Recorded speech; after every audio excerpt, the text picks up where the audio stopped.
ఇప్పుడు రాష్ట్రంలో వైద్య విద్య మెడికల్ కాలేజీలు అనే అంశం చుట్టూ రాజకీయ పార్టీల నడుమ మాటల యుద్ధం సాగుతాంది.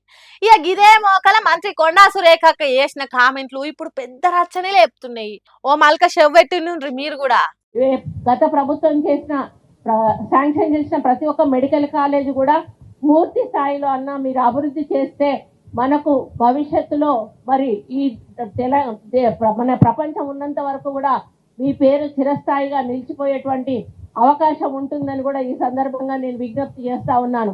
ఖాతం ఇక ఈ మాటినంగానే రాజకీయ వర్గాలలో ఓ పెద్ద చర్చనే మొదలైంది.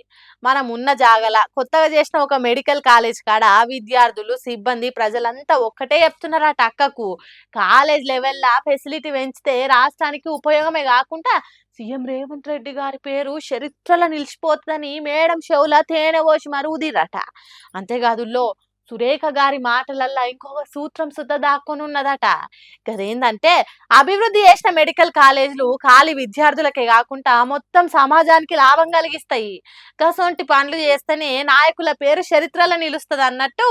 అంటే అభివృద్ధి రాజకీయం కంటే పెద్దది అన్న సంకేతం ఇచ్చినట్టే కదా. మా ఊరు తాన హాస్పిటల్ లెవెల్ పెంచితే ఇంకా బయట రాష్ట్రాలకు పోవాల్సిన పనే ఉండదు. మెడికల్ కాలేజ్ పెరిగితే ఎకానమీ కూడా ఊర్లో పెరుగుతుందని సురేఖక్క చెప్పుకొచ్చింది. ఓ దిక్క ఆలోచిస్తే నిజమే గాని గిసోంటి చేస్తేనే రేవంత్ సర్కార్ పేరు చరిత్రలో నిలిచిపోతుంది. చూడుర్రి, రాజకీయ మాటలు వేరే కానీ ప్రజల మాటలు వేరు.